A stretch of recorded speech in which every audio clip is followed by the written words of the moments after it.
നമ്മുടെ മലയാള സിനിമ ഇൻഡസ്ട്രിയിൽ ഏത് മലയാള സിനിമയാണ് വളരെ ചുരുങ്ങിയ സമയം കൊണ്ട് 100 കോടി ക്ലബിൽ ഇടം പിടിച്ചതെന്ന് പരിശോധിക്കാം നമുക്ക്. അതിനു മുമ്പ് ഇല്ലാതെ കാണുന്നവരാണെങ്കിൽ സബ്സ്ക്രൈബ് ചെയ്യുക. സ്റ്റോക്ക് സ്റ്റുഡിയോസ് യൂട്യൂബ് ചാനൽ 10-ലധികം മലയാള സിനിമകൾ തന്നെയാണ് 100 കോടി ക്ലബിൽ ഇടം പിടിച്ചിരിക്കുന്നത്. എന്തായാലും നമുക്ക് ഏറ്റവും ലോങ് ആയിട്ട് ടൈം എടുത്ത് 100 കോടി ക്ലബിൽ ഇടം പിടിച്ച സിനിമയിൽ നിന്ന് ആരംഭിക്കാം നമുക്ക്. ആദ്യ മലയാള സിനിമ നമ്മുടെ ലാലിന്റെ സ്വന്തം പുലിമുരുകൻ എന്ന് പറഞ്ഞ സിനിമയാണ്. വൈശാഖ സംവിധാനത്തിൽ വന്ന സിനിമ. എല്ലാവർക്കും അറിയാം ആ ഒരു സിനിമയുടെ പവർ എന്താണെന്നും ഇമ്പാക്ട് എന്താണെന്നും ആ സമയത്ത്. കാരണം മലയാള സിനിമയിലെ ആദ്യ 100 കോടി സിനിമയായിരുന്നു നമ്മുടെ പുലിമുരുകൻ എന്ന് പറഞ്ഞ സിനിമ.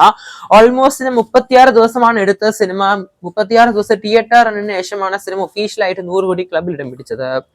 മറ്റൊരു സിനിമ അതിനുശേഷം ഓൾമോസ്റ്റ് 30 ദിവസത്തിന്റെ ടൈം ഗ്യാപ്പിൽ എടുത്ത സിനിമയാണ് നമ്മുടെ പ്രേമലു എന്ന് പറഞ്ഞ സിനിമ. 31 ദിവസമാണ് സിനിമ 100 കോടി ക്ലബിൽ ഇടം പിടിക്കാൻ സമയം എടുത്തത്. യങ്സ്റ്റേഴ്സിന്റെ സിനിമയാണ്. നല്ലൊരു കുറഞ്ഞ ബഡ്ജറ്റ് സിനിമയാണെങ്കിലും ഇരട്ടിയിലധികം പ്രോഫിറ്റ് ഉണ്ടാക്കിയ സിനിമ തന്നെയാണ് ഭാവന സ്റ്റുഡിയോസിന്റെ പ്രേമലു എന്ന് പറഞ്ഞ സിനിമ സമ്മാനിച്ചത്. നമ്മുടെ ദിലീഷ് പോത്തനാണ് സിനിമയുടെ പ്രൊഡ്യൂസർ. നമ്മുടെ ഗിരീഷ് ഷേഡി സംവിധാനത്തിൽ വന്ന സിനിമയാണ്. നെസ്ലൻ, മവിത ബൈജു എന്നിവരൊക്കെയാണ് സിനിമയിലെ പ്രധാന വേഷങ്ങളിലായിട്ട് അഭിനയിച്ച സിനിമ. സെക്കൻഡ് പാർട്ട് ഡ്രോപ്പ് ചെയ്തു എന്നാണ് ഇതുവരെ കേൾക്കാൻ സാധിക്കുന്നത്. മറ്റൊരു സിനിമ ഇതേ സമയം കൊണ്ട് 31 ദിവസം കൊണ്ട് തന്നെ 100 കോടിയിലെത്തിയ സിനിമയാണ് നമ്മുടെ ടൊവിനോ തോമസിന്റെ ARM എന്ന് പറഞ്ഞ സിനിമ. അജയന്റെ രണ്ടാം മോഷണം എന്ന് പറഞ്ഞ സിനിമ നല്ലൊരു പാൻ ഇന്ത്യൻ ലെവൽ സിനിമയായിരുന്നു. സിനിമയിലെ സോങ്സ് ആണെങ്കിലും സിനിമയുടെ വിഷ്വൽസ് ആണെങ്കിലും ഒക്കെ അടിപൊളി തന്നെയായിരുന്നു. സിനിമ ഓൾമോസ്റ്റ് 31 ദിവസം കൊണ്ടാണ് സിനിമ ഒഫീഷ്യലായിട്ട് ടൊവിനോ തോമസിന്റെ ARM എന്ന് പറഞ്ഞ സിനിമ 100 കോടി ക്ലബിൽ ഇടം പിടിച്ചത്. മറ്റൊരു സിനിമ നമ്മുടെ ഉണ്ണിമുകുന്ദൻ സിനിമയാണ് മാർക്കോ.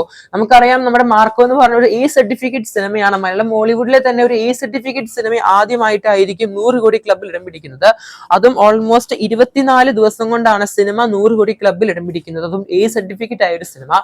ഈ സിനിമയുടെ ഏറ്റവും വലിയ പ്രത്യേകത അത് തന്നെയാണ്. ഒരു A സർട്ടിഫിക്കറ്റ് മോളിവുഡ് സിനിമയാണ് 24 ദിവസം കൊണ്ട് 100 കോടി ക്ലബിൽ ഇടം പിടിച്ചത്. മറ്റൊരു സിനിമ പരിശോധിക്കുകയാണെങ്കിൽ നമ്മുടെ ഫഹദ് ഫാസിലിന്റെ സ്വന്തം ആവേശം എന്ന് പറഞ്ഞ സിനിമയാണ്. ഒരു അടിപൊളി സിനിമ തന്നെയാണ് ആവേശം എന്ന് പറഞ്ഞ സിനിമ. നമ്മുടെ രംഗണ്ണൻ സൃഷ്ടിച്ച ആ ഒരു ഓളം ഒന്നും മറ്റൊരു രംഗണ്ണൻ വന്നിട്ടില്ല. കാരണം നല്ലൊരു ബോക്സ് ഓഫീസ് തൂക്കി തന്നെയായിരുന്നു സിനിമ കാഴ്ചവെച്ചത്. നമ്മുടെ കേരളത്തിലാണെങ്കിലും കേരളത്തിന് പുറത്താണെങ്കിൽ പോലും നല്ലൊരു സെപ്പറേറ്റ് ഫാൻ ബേസ് തന്നെ രംഗണ്ണന് കാണാൻ സാധിച്ചു നമുക്ക്. ഓൾമോസ്റ്റ് സിനിമ 13 ദിവസം കൊണ്ടാണ്, 2 ആഴ്ചക്കുള്ളിൽ തന്നെയായിട്ടാണ് സിനിമ 100 കോടി ക്ലബിൽ ഇടം പിടിച്ചത് ഓൾമോസ്റ്റ്. മറ്റൊരു സിനിമ ഓൾമോസ്റ്റ് 12 ദിവസം കൊണ്ട് 100 കോടി ക്ലബിൽ ഇടം പിടിച്ച സിനിമയാണ്. 2 സിനിമകളാണ് ലിസ്റ്റിൽ കാണാൻ സാധിക്കുന്നത്. ആദ്യ സിനിമ നമ്മുടെ മുരളി ഗോപിയുടെ തിരക്കഥയിൽ പുറത്തിറങ്ങിയ ലൂസിഫർ എന്ന സിനിമേന്റെയാണ്. ഓൾമോസ്റ്റ് 12 ദിവസം കൊണ്ടാണ് സിനിമ കറക്റ്റ് ആയിട്ട് 100 കോടി ക്ലബിൽ ഇടം പിടിച്ചത്. ഞാൻ പറഞ്ഞായിരുന്നു ആവേശം സിനിമ. ആവേശം 13 ദിവസം കൊണ്ടാണ്.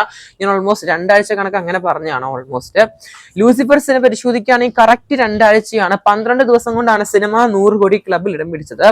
ഇതേ 12 ദിവസം കൊണ്ട് തന്നെ മറ്റൊരു മലയാള സിനിമയും 100 കോടി ക്ലബിൽ ഇടം പിടിച്ചിട്ടുണ്ട്. വേറെ ആരുമല്ല, നമ്മുടെ മഞ്ഞുമൽ ബോയ്സ് തന്നെയാണ്. നമ്മുടെ ശ്രീനാഥ് ബാസി, സൗബിൻ ഷഹീർ അങ്ങനെ ഒട്ടനവധി ആക്ടേഴ്സ് അഭിനയിച്ച നല്ലൊരു സിനിമ തന്നെയാണ്. ഒരു പാൻ ഇന്ത്യൻ സിനിമ തന്നെയാണ് മഞ്ഞുമൽ ബോയ്സ് എന്ന് പറഞ്ഞ സിനിമ. മഞ്ഞുമൽ ബോയ്സ് എന്ന് പറഞ്ഞ സിനിമ തെലുങ്കിലാണെങ്കിലും അതുപോലെ തന്നെ നമ്മുടെ തമിഴ്നാടാണെങ്കിലും നല്ലൊരു ഹയസ്റ്റ് ഗ്രോസിംഗ് കളക്ഷൻ എടുത്ത ഒരു മലയാള സിനിമയും കൂടിയാണ് പല സെക്ടേഴ്സിലായിട്ട്. ആ ഒരു പ്രത്യേകത നമ്മുടെ മഞ്ഞുമൽ ബോയ്സ് സിനിമയ്ക്ക് ഉണ്ട് ഇപ്പോഴും. മറ്റൊരു സിനിമയാണ് ഓൾമോസ്റ്റ് 11 ദിവസം കൊണ്ട്, 2 ആഴ്ചക്ക് മുമ്പ് തന്നെയായിട്ട് 11 ദിവസം കൊണ്ട് 100 കോടി ക്ലബിൽ ഇടം പിടിച്ച സിനിമയാണ്. നമുക്കറിയാം നമ്മുടെ 2018 എന്ന് പറഞ്ഞ സിനിമ തന്നെയാണ്. ഒരു മൾട്ടി സ്റ്റാർ സിനിമ. നമ്മുടെ കുഞ്ചാക്കോ ബോബൻ, അതുപോലെ തന്നെ ടൊവിനോ തോമസ്, അതുപോലെ തന്നെ നമ്മുടെ ആസിഫ് അലി അങ്ങനെ ഒട്ടനവധി ആക്ടേഴ്സ് ഒന്നിച്ച് അഭിനയിച്ച നല്ലൊരു മലയാള സിനിമ തന്നെയാണ് നമ്മുടെ 2018 എന്ന് പറഞ്ഞ സിനിമ. പ്രളയത്തിനെ ആസ്പദമാക്കിയിട്ട് റിലീസിന് വന്ന ഒരു മലയാള സിനിമയാണ്. സിനിമ ഓൾമോസ്റ്റ് 11 ദിവസം കൊണ്ടാണ് 100 കോടി ക്ലബിൽ ഇടം പിടിച്ച സിനിമ എന്ന് പറയാൻ സാധിക്കുന്നത്. മറ്റൊരു സിനിമ കഴിഞ്ഞ വർഷം പുറത്തിറങ്ങിയ നമ്മുടെ നിവിൻ പോളിയുടെ 100 കോടി സിനിമയായ സർവമായ എന്ന് പറഞ്ഞ സിനിമയാണ്. 10 ദിവസം കൊണ്ടാണ് സിനിമ 100 കോടി ക്ലബിൽ ഇടം പിടിച്ചത്. നമ്മുടെ നിവിൻ പോളി അതുപോലെ തന്നെ അഖിൽ സത്യൻ കൂട്ടുകെട്ടിൽ പുറത്തിറങ്ങിയ സിനിമയാണ്. നല്ലൊരു നിവിൻ പോളി കംബാക്ക് സിനിമയും കൂടി അന്ന് എടുത്തു പറയണം നമുക്ക് സർവമായ എന്ന് പറഞ്ഞ സിനിമയിലൂടെ. അതിനുശേഷം പുറത്തിറങ്ങി നിവിന്റെ ഒരു സിനിമ പോലും ആ ഒരു ഇമ്പാക്ട് കാണാൻ സാധിച്ചില്ലെന്ന് വേണമെങ്കിൽ പറയാൻ സാധിക്കും. കാരണം 150 കോടിയുടെ അടുത്തൊക്കെയാണ് പടത്തിന് ഫൈനൽ ഗ്രോസ് കാണാൻ സാധിച്ചത്. എന്നിട്ട് പോലും അതിനുശേഷം പുറത്തിറങ്ങിയ ബേബികളാണെങ്കിലും പ്രതിച്ഛായ സിനിമയാണെങ്കിലും ഒക്കെ ഒരു ആവറേജ് റെസ്പോൺസിൽ മാത്രം ഒതുങ്ങി കൂടുകയായിരുന്നു. നിങ്ങൾ ഈ പറഞ്ഞ ബേബികളാണെങ്കിലും പ്രതിച്ഛായ കണ്ടവരാണെങ്കിലും ആ ഒരു പടത്തിന്റെ അഭിപ്രായങ്ങൾ കൺബോക്സ് ചെയ്യപ്പെടുത്താൻ മറക്കല്ലേ.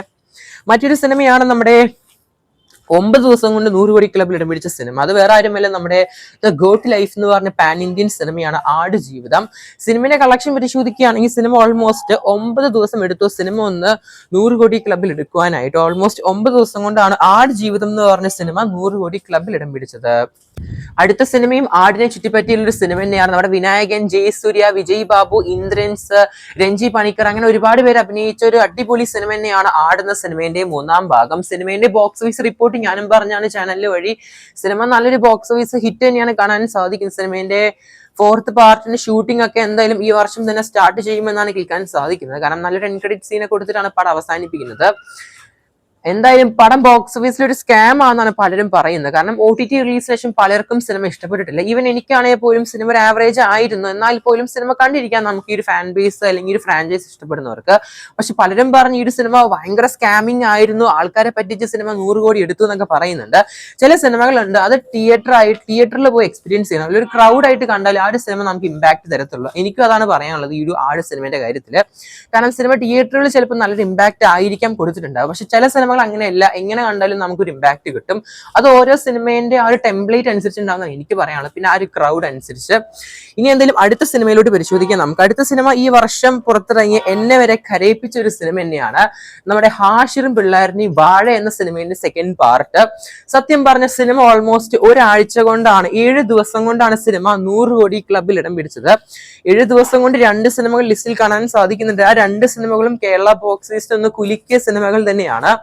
എന്തായാലും 7 ദിവസം കൊണ്ട് വാഴ 2 എന്ന സിനിമ ഓൾമോസ്റ്റ് 100 കോടി ക്ലബിൽ ഇടം പിടിച്ച സിനിമയെ കുറിച്ച് ഞാൻ പറയണ്ടല്ലോ. സിനിമ ഡബ് റിലീസ് തെലുങ്കിൽ പോയി, പക്ഷെ ഫ്ലോപ്പ് ആയി പോയി. ഓൾമോസ്റ്റ് 30 ലക്ഷം 60 ലക്ഷം മാർജിനിലാണ് പടം ഈ ഡിസ്ട്രിബ്യൂട്ടറിന് ഫ്ലോപ്പ് ആയി പോയത്. ഓൾമോസ്റ്റ് 80% റിക്കവറി ലഭിച്ചു എന്നാണ് ഞാൻ കേൾക്കാൻ സാധിച്ചത്.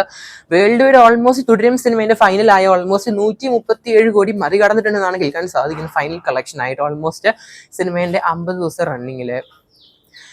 അടുത്ത സിനിമ ഞാൻ പറഞ്ഞ പോലെ തന്നെ നമ്മുടെ ലോക എന്ന് പറഞ്ഞ സിനിമയാണ്. ചാപ്റ്റർ 1 ചന്ദ്ര എന്ന് പറഞ്ഞ സിനിമ. സിനിമയുടെ 2nd പാർട്ട് എന്തായാലും ഉടൻ വരുന്നതാണ്. ഇതിലും സിനിമയുടെ ആദ്യ ഭാഗം ഓൾമോസ്റ്റ് 7 ദിവസം കൊണ്ടാണ് കേരള ബോക്സ് ഓഫീസിൽ 100 കോടി ക്ലബിൽ ഇടം പിടിച്ചത്. ഈവൻ കേരളത്തിൽ തന്നെ ഹയസ്റ്റ് ഗ്രോസിംഗ് ആയിരുന്നു കഴിഞ്ഞ കുറച്ച് മാസങ്ങളായിട്ട്. പക്ഷേ വാഴ എന്ന് പറഞ്ഞ സിനിമ അത് മറികടന്നിട്ടുണ്ട്. ഇപ്പൊ കേരളത്തിലെ തന്നെ ഹയസ്റ്റ് ഗ്രോസിംഗ് ഓൾമോസ്റ്റ് 129 കോടിന് മുകളിലാണ് ഫൈനൽ ഗ്രോസ് കാണാൻ സാധിച്ചത് കേരളത്തിലെ സിനിമയ്ക്ക്, വാഴ സിനിമയ്ക്ക്. മറ്റൊരു സിനിമയാണ് നമ്മുടെ ലാലേട്ടന്റെ സ്വന്തം തുടരും എന്ന് പറഞ്ഞ സിനിമ. ഇനിയുള്ള 3 സിനിമകൾ ലാലേട്ടന്റെ സുപ്രീമസി തന്നെയാണെന്ന് എടുത്തു പറയണം. ഓൾമോസ്റ്റ് 6 ദിവസം കൊണ്ടാണ് ലാലേട്ടന്റെ തുടരും എന്ന സിനിമ 100 കോടി ക്ലബിൽ ഇടം പിടിച്ചത്. നമുക്കറിയാം തുടരും എന്ന് പറഞ്ഞ സിനിമ നമ്മുടെ തരൺ മൂർത്തിന്റെ ഒരു സംഭവം തന്നെയാണ്. ഒരു ഫാൻ ബോയ് ഐറ്റം. ടീസറിൽ ചെറിയ രീതിയിൽ ഒരു ഫാമിലി ഓഡിയൻസിനെ മാത്രം ടാർഗറ്റ് ചെയ്യുന്ന പോലെ സിനിമ പോയിട്ട് ട്രെയിലർ ഇറക്കി വിട്ടത് സിനിമ ഒരാഴ്ചയ്ക്ക് ശേഷമാണ്. സക്സസ് ട്രെയിലർ ഞെട്ടിപ്പിച്ച് കളഞ്ഞൊരു സിനിമ തന്നെയാണ് തുടരും എന്ന് പറഞ്ഞ സിനിമ. ഒരു തിയേറ്റർ എക്സ്പീരിയൻസ് മസ്റ്റ് തന്നെയാണ്. ഇത് കാണാത്തവർക്ക് തീരാ നഷ്ടമാണെന്ന് ഞാൻ പറയത്തുള്ളൂ. അടുത്ത സിനിമയും ഒരു ലാലേട്ടൻ സിനിമ തന്നെയാണ്. ഈ വർഷം നമ്മുടെ ലാലേട്ടന്റെ പിറന്നാൾ ദിനത്തിന് അന്ന് പുറത്തിറങ്ങിയ സിനിമയാണ് നമ്മുടെ ദൃശ്യം ഫ്രാഞ്ചൈസിലെ 3ാം ഭാഗമായ ദൃശ്യം എന്ന സിനിമയുടെ 3ാം ഭാഗം.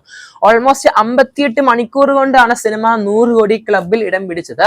ഓൾമോസ്റ്റ് നമുക്ക് 2 ദിവസം കൊണ്ടെന്ന് വേണമെങ്കിൽ പറയാൻ സാധിക്കും നമുക്ക്. പക്ഷെ എന്നാലും നമുക്ക് ഒഫീഷ്യൽ ട്രാക്കേഴ്സ് അനുസരിച്ച് സിനിമ ഒഫീഷ്യലായിട്ട് 3 ദിവസം എടുത്തു എന്നാണ് കേൾക്കാൻ സാധിക്കുന്നത്. അങ്ങനെ നോക്കുമ്പോൾ 3 ദിവസം കൊണ്ടാണ് നമ്മുടെ ദൃശ്യം എന്ന സിനിമയുടെ 3ാം ഭാഗം 100 കോടി ക്ലബിൽ ഇടം പിടിച്ചിരിക്കുന്നത്. പക്ഷെ സിനിമയുടെ ഒഫീഷ്യൽ ടീം പറയുന്നത് 58 മണിക്കൂർ കൊണ്ടാണ്.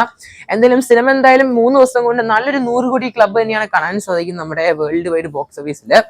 എന്തായാലും നമ്മുടെ ജിത്തു ജോസഫിന്റെ സിനിമ ഇപ്പോൾ ഓൾമോസ്റ്റ് 150 കോടിയും കംപ്ലീറ്റ് ആയി പോയിക്കൊണ്ടിരിക്കുകയാണ് മുന്നോട്ട്.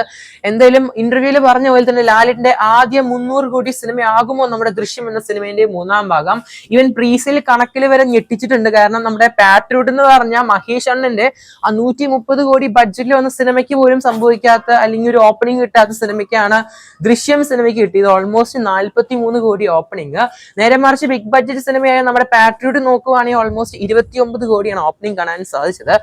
ഞാൻ കമ്പയർ ആക്കിയതല്ല, കാരണം ദൃശ്യം എന്ന് പറഞ്ഞ സിനിമ വേറെ, നമ്മുടെ പാട്രിയോട്ട് എന്ന് പറഞ്ഞ സിനിമ വേറെ. രണ്ടും നല്ല ഹൈപ്പുള്ള ഒരു സിനിമ തന്നെ ആയിരുന്നു. എന്നാൽ പോലും ലാലേട്ടന് അത്ര ഹൈപ്പ് പോലും ലാലേട്ടനും മമ്മൂക്കിയും വന്ന ഒരു സിനിമയ്ക്ക് കാണുന്നില്ലെന്നാണ് ഞാൻ പറയുന്നത്. പക്ഷെ രണ്ടും 2 ലെവലാണ്. ഒന്ന് ജിത്തു ജോസഫ് ആണ്, മറ്റൊന്ന് മഹേഷ് അണ്ണനാണ്. അപ്പൊ എന്തായാലും അതിൻ്റെതായ ഇമ്പാക്ട് ഉണ്ടാവും. ഈവൻ ട്രെയിലർ ആണെങ്കിലും ടീസർ ആണെങ്കിലും ഒന്ന് നല്ല കണ്ടന്റ് ഓറിയന്റഡ് ആയിട്ടാണ് സിനിമ പോയത്. ഞാൻ സിനിമയെ കുറിച്ച് വ്യക്തമായിട്ട് പറഞ്ഞാണ് സിനിമയുടെ പബ്ലിക് റെസ്പോൺസ്. ഞാൻ വീണ്ടും പറയുന്നില്ല. എന്തായാലും പാട്രിയോട്ട് സിനിമ കണ്ടവർക്ക് അറിയാം എന്താണ് സിനിമ സംഭവിച്ചത്. എന്തായാലും OTT റിലീസ് ചെയ്യുന്നുണ്ട് ജൂൺ 5-ാം തീയതി പല ഭാഷകളിലായിട്ട്. എന്തായാലും സിനിമയുടെ നിർമ്മാതാവിന് വലിയൊരു നഷ്ടം തന്നെയാണ്. കാരണം 130 ബഡ്ജറ്റിലാണ് സിനിമ ഒരുക്കിയത്. ഇപ്പോൾ ഓൾമോസ്റ്റ് വേൾഡ് വൈഡ് ബഡ്ജറ്റ് ഒരു 100 കോടി പോലും ഇല്ല. സത്യം പറഞ്ഞാൽ ഇവിടെ ലാലേട്ടനാണ് പോയത് 100 കോടി, മമ്മൂക്കയ്ക്കാണ്. ലാലേട്ടന് എപ്പോൾ വേണേലും 100 കോടി കിട്ടും. പക്ഷെ നമ്മുടെ സ്വന്തം മമ്മൂക്കയ്ക്ക് ഒരു 100 കോടി സ്വപ്നം ആ ഒരു ശാപമായിട്ട് കണ്ടിന്യൂ ചെയ്തുകൊണ്ടിരിക്കുകയാണ് ഈ വർഷമാണെങ്കിൽ പോലും. എന്തായാലും നല്ലൊരു അടിപൊളി ലൈനപ്പ് ആവശ്യമാണ് നമ്മുടെ മമ്മൂക്കയ്ക്ക് ഇനി വരാൻ പോകുന്ന സിനിമയാണെങ്കിൽ പോലും. എന്തായാലും മട്ടാഞ്ചേരി മാഫിയയിലാണ് ഇനിയുള്ള പ്രതീക്ഷ മമ്മൂക്ക ആരാധകർക്ക്. എന്തെങ്കിലും കാത്തിരിക്കുന്നത് ചെയ്യാൻ നമുക്ക് മട്ടാഞ്ചേരി മാഫിയയിൽ ഒരു 100 കോടി ക്ലബിനായിട്ട്.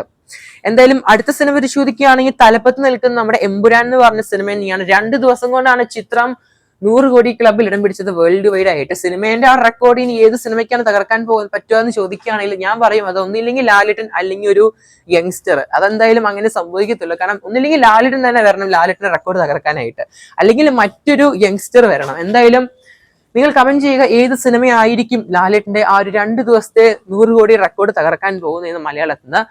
എന്തായാലും കാത്തിരിക്കുന്ന ചെയ്യാൻ നമുക്ക് അത് ഏത് സിനിമയാകുമെന്ന്. അതിന് പക്ഷേ ആദ്യമായിട്ട് കാണുന്നതാണെങ്കിൽ സബ്സ്ക്രൈബ് ചെയ്യുക സ്റ്റോക്ക് സ്റ്റുഡിയോ സുരേഷ് ചാനൽ. അത് മാത്രമല്ല നിങ്ങളുടെ സ്വന്തം സിനിമ അഭിപ്രായങ്ങൾ മറക്കാതെ കൺബോക്സ് ചെയ്യപ്പെടുത്തുക. സിനിമയെ ചൊല്ലിട്ടുള്ളത് ഈവൻ ദൃശ്യമാണെങ്കിൽ പോലും സിനിമയുടെ ഫൈൽ കളക്ഷൻ, അതുപോലെ തന്നെ നമ്മുടെ ലാലിന്റെ ഇനി വരാൻ പോകുന്ന സിനിമകളുടെ പ്രൊജക്ടിനെ കുറിച്ചുള്ള എക്സ്പെക്ടേഷൻസ്, പിന്നെ മമ്മൂക്കിയോടെ വരാൻ പോകുന്ന സിനിമകളുടെ എക്സ്പെക്ടേഷൻസ്, മട്ടാഞ്ചേരി മാഫിയ, പിന്നെ മമ്മൂക്കിയോടെ ആ 100 കോടി ശാപം എല്ലാതും കൺബോക്സ് ചെയ്യപ്പെടുത്തുക. അപ്പൊ എന്തെങ്കിലും കാത്തിരിക്കുന്ന ചെയ്യാൻ നമുക്ക് കൂടുതൽ സിനിമ വാർത്തകൾക്കായിട്ടും അപ്ഡേറ്റ്സിനായിട്ടും. അതിന് പക്ഷേ എല്ലാവരും കാണുന്നതിന് സബ്സ്ക്രൈബ് ചെയ്യുക stock studio Suresh channel. Notification on ആയി കഴിഞ്ഞാൽ എല്ലാ വീഡിയോസും നോട്ടിഫൈ ചെയ്യുന്നതായിരിക്കും. ബൈ.